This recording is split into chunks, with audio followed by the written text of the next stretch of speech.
Good morning, class. Before we start our discussion, let's have a prayer. So, everybody, please stand. Father, the Son, the Holy Spirit, Amen. Our Father who art in heaven, hallowed be thy name. Thy kingdom come, thy will be done, on earth as it is in heaven. Give us this day our daily bread, and forgive us our trespasses. Forgive those who trespass against us. Lead us not into temptation, but deliver us from evil. Amen.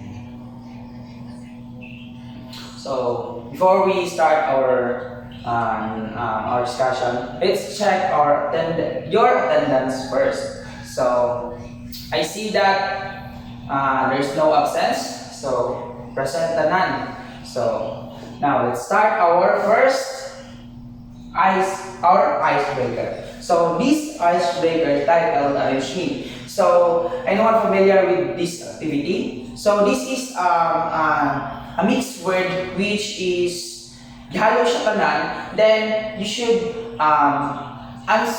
tagnaon ninyo kung unsa ang correct spelling niya and correct word.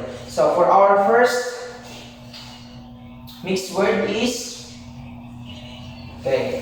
anyone guess what is the correct answer? So yes, that's correct. It is dice. It is dice. Next. Oh, that's correct also. The correct answer is coin. So next. Ano kaya na? So, that's correct. It is head and tail. For the next.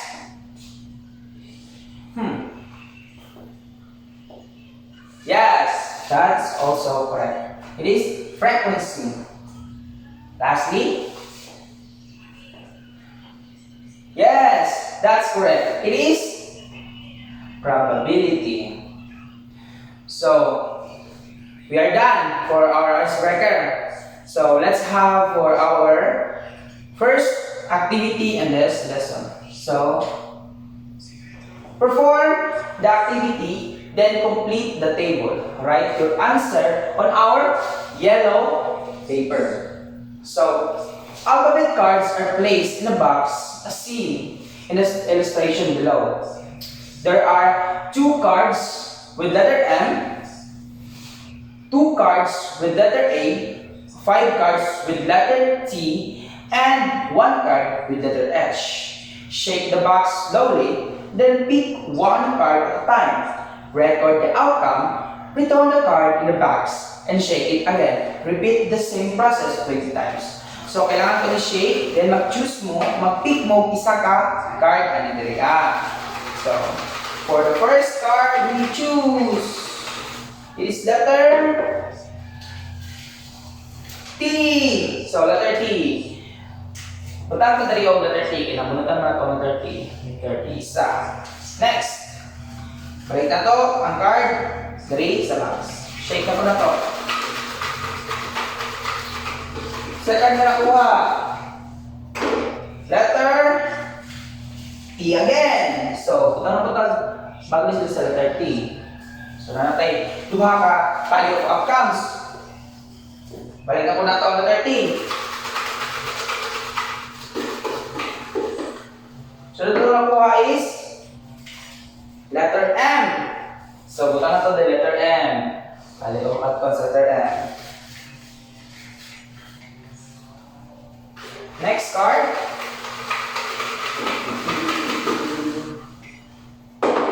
Letter T again. Letter T. Next.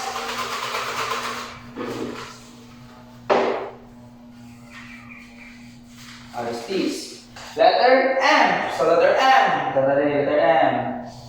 So, na natin 5. Walang patawag. 15. Walang patawag.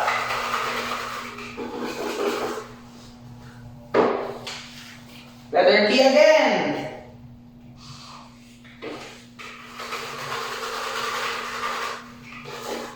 Next.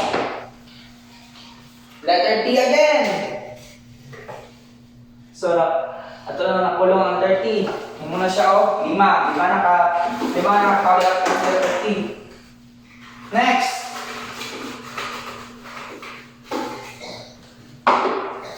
Okay, letter A.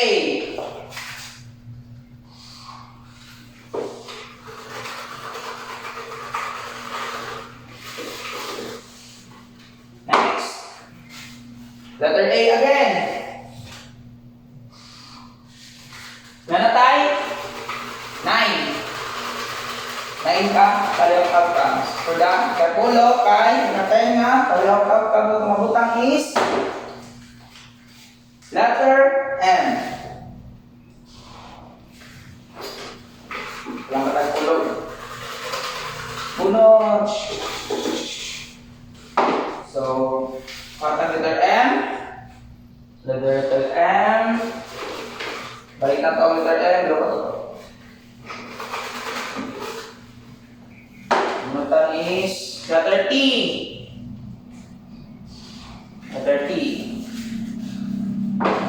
Next.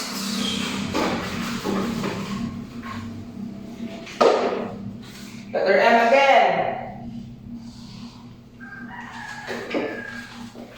Ilan naman ni class? So, nanatay 5 ka. Letter M, 2 ka. Letter A, and anong ka letter T? Walang pa kayo.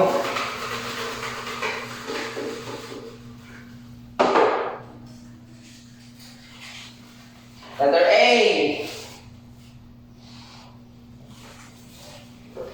Kulang na lang class. Anong na kulang? Lukas na to. Okay. Balik na to letter A. Lukas na to letter to.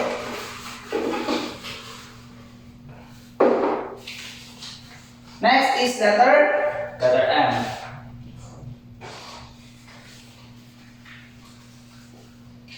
Another.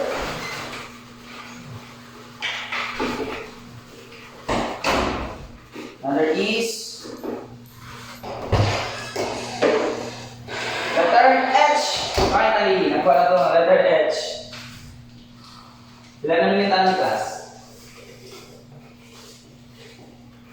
5, 6, 7, 8, 9, 10, 11, 12, 13, 14, 15, 16. Wala ka ng tag 4. 4 na ito lang.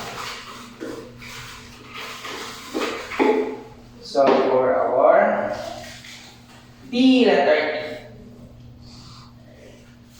Next. Last 3.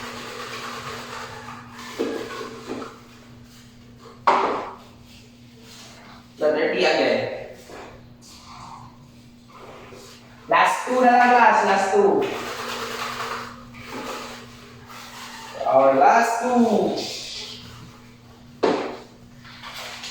Letter M.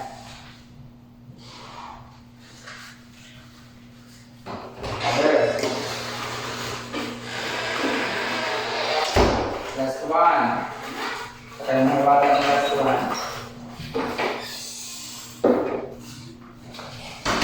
Letter A itong last. Letter A. So, ilan ang minita na? 20 na ba?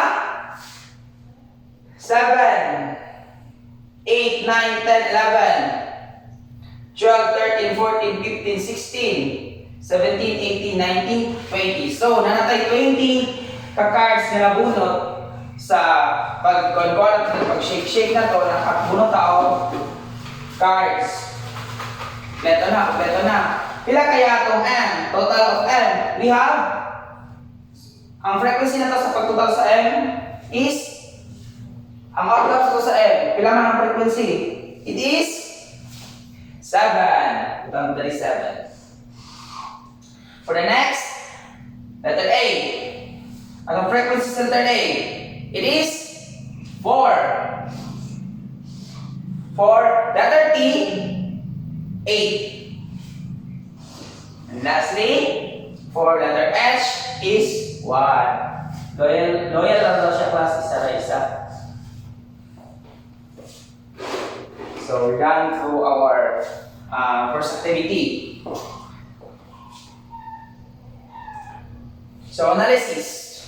How is the activity class? Lingaw ba? Lingaw? How's your experience with this activity? How's the activity? Okay. How did you analyze to answer frequency? Yes, by adding the tally of outcomes. And what have you observed from the activity? What have you observed from the activity? Yes, that's correct. It's about testing the tally of outcomes. Yes, that is also correct. That probability, yes. So, for our lesson 2, for our lesson, we have performing experiment and record outcomes. So, in this lesson, we have objectives. At the end of the discussion, the student will be able to identify the possible outcomes of a sample probability experiment, demonstrate appreciation for the process of performing experiments and record outcomes related to experimental probability, and perform a probability experiments and systematically record the outcomes in a tally chart. So, we have a problem. 2 coins are tossed at the same time. Record possible outcomes that the coins can land. How will we do this? So, ano ito ni class? So, ato ni-analyze the problem. Remember class, when dealing with probability, a list of possible outcomes of an activity or experiments is called a sample space. To solve the given problem, a tree diagram can be done. Consider this diagram below to find the possible outcomes that the 2 coins can land. So we have 2 coins, 2 5 peso coin. Our first possible outcomes for a first coin or 5 peso coin, we have 2. We have 2 kay 2 duha man. We have head and tail. Head and tail. For the next possible outcomes of the second coin is we have duha gyapon, which is head and tail also. For the next is we have 2, which is head and tail. For possible outcomes of the third coin, pila man? Asa man tiya? So we have head and head, head and tail, tail and head, and tail and tail. So therefore, there are 4 possible outcomes when 2 coins are tossed, and these are HH, HT, TH, and TT. Remember class, H stands for head and T stands for tail. So, if you are asked to perform an experiment to toss the coin 20 times, so toss the coin 20 times and record all possible outcomes, then making a table can be used. There are table below shows how to record outcomes in an experiment. So, for our katong coins class, naadibatay for outcomes which is head head, head tail, tail head, and tail tail. So, if mag-toss ka coin, pila man ka mag-toss ka coin, pila kaya ka, so 80 times na mag-toss ka coin, pila kaya ka head head, pila ka head tail, tail head, and tail tail at makuha. So, as if class, nag-toss ka coin, So, ang atong nakuha ng head head sa pag-toss ka coin, nakakuha tag 5 ka head head, 5 ka head tail, and 4 ka tail head, and 5 ay 1 ka tail tail. So, for this tally of outcomes, pila atong mabutang frequency. So, for record the frequency, let's count. Dali kay class. Ihapon na natin ni ang tally of outcomes niya. So, for our head head, we have 5. For our head tail, we have 5, then 4, then 6 the tail and tail. So, a total of 20. So, questions? Nabay mga kalibugan or clarification?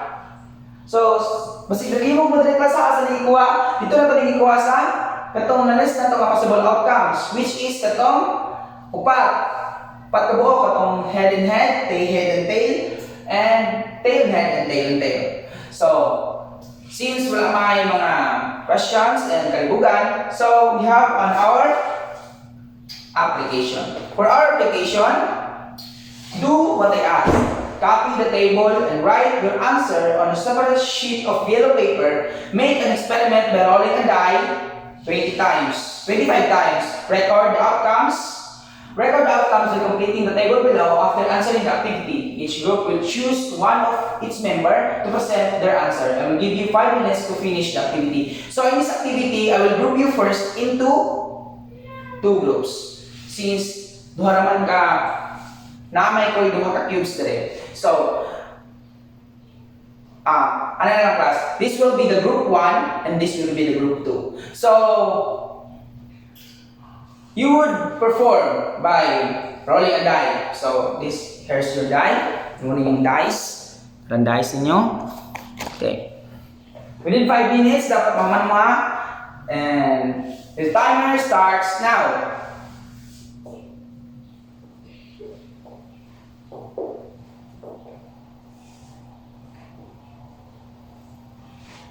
Okay, time is up. Time is up. Time na class. So, mana mo? So, pick one of your member to present your result of your ibuhat niyang activity.